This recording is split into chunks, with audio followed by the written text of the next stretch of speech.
right, is this thing on? Welcome. My name is Donna. I'm the CEO of Be Edge, and it is May 5th, 2021, and it's almost a year since I started working on Be Edge with my mom, Julia Ivy. So I thought a year in might be time to start telling my story and why I chose to completely drop what I was planning on doing after college graduation and moving into this new career path. So this is my story, and this is the first episode where I'll tell you about a little bit of my upbringing and how that brought me to my college decisions. So I was born in 1997. I'm a 90s kid, kind of, but I'm 23 years old. I was born in Belarus in Eastern Europe, so my family is Belarusian, also Ukrainian and Russian, with some heritage. And when I was 6 years old, my family won the green card lottery and we moved to the United States. So I'm a dual citizen.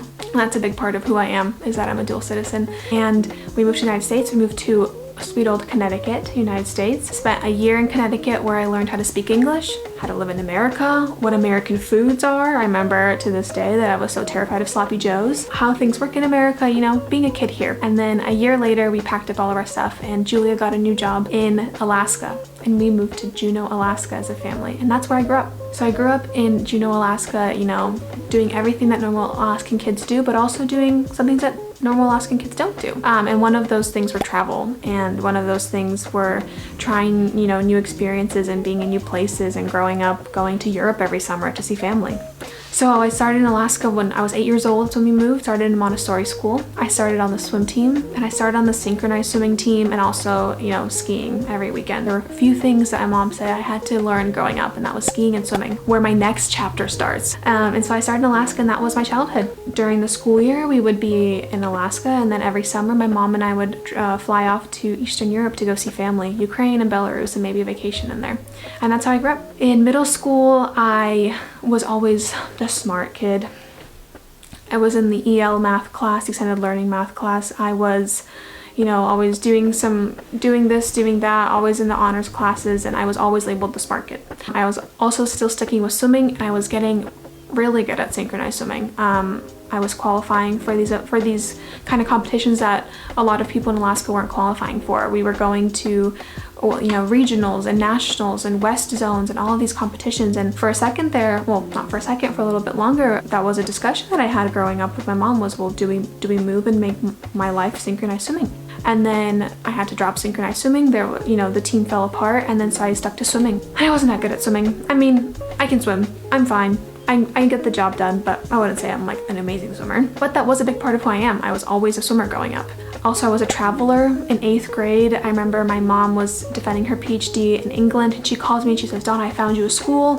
It looks like Hogwarts Castle from Harry Potter, and I think this is where you should come for a few weeks, try it out. And that was an opportunity for me, but I was too scared to take it. I didn't take it. I stayed back in Alaska because I was the Alaskan girl who was also a swimmer, and I was good here. And then high school happened. And high school, you know, started traveling more. You know, since I was starting to remember more things, my mom was willing to take me to, you know, different countries. South America, there was Africa for a volunteer trip. There was a lot of places in Europe. And then in college, I went to Asia as well. In high school, I was also labeled the smart kid. I was in the extended learning math. I was in, you know, every honors class. By my senior year, I was like creating classes and only hanging out in the career counselor's office, never having lunch in the cafeteria. And that wasn't a problem for me. There were no cliques in my high school, which was awesome. And there were no like popular girls. So really, if you were a good person, you were popular, which I really appreciated. So in my high school, I was also in swimming. I eventually became the swim team captain. And then I was also a cheerleader, which my family wasn't happy about, but I had a choice. My mom said I needed to learn how to do something, you know, more like dancer-like, and she said the dance team, and I said that's too much time, so let's try cheerleading. And then I became the cheer captain, and I was always a smart kid. And same thing there, traveling a lot and spending my summers still in Europe every summer. And, you know, I never really appreciated Alaska for what it was growing up. You know, of course I hiked. We had a dog. We hiked, we camped. I had been fishing maybe once or twice with family friends. I had some great friends who showed me all the Alaskan things. Sarah, if you're watching this, that's you. But I never really got to appreciate it because I was never there any summer at all.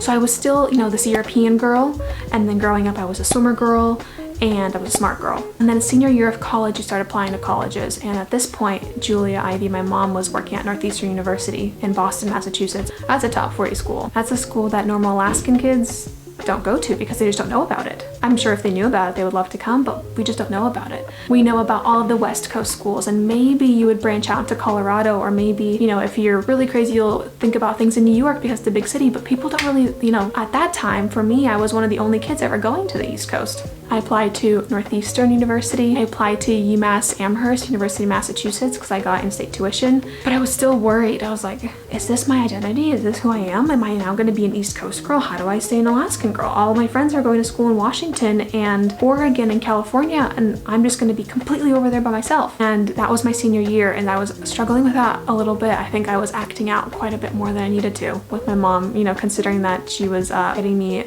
a tuition waiver and I was going to be going to school debt-free, and I was still acting out about it. I did eventually get into Northeastern in the NUN program, which means that I started a semester late, which was a big thing for me. I did my first semester of college in Alaska, and then that first summer after graduating high school was my first summer spending most of the summer in Alaska, which doesn't sound like a big deal, but that was a huge, another like identity forming part for me. Spent the whole summer working at Temsco Helicopters. Temsco, if you're watching, you're my favorite company ever. And I was a tour attendant, meaning I was the girl when you come to Alaska on a cruise ship and you do take a helicopter tour. I was the girl who put on your boots and fueled up the helicopter before you got to go up to the glacier.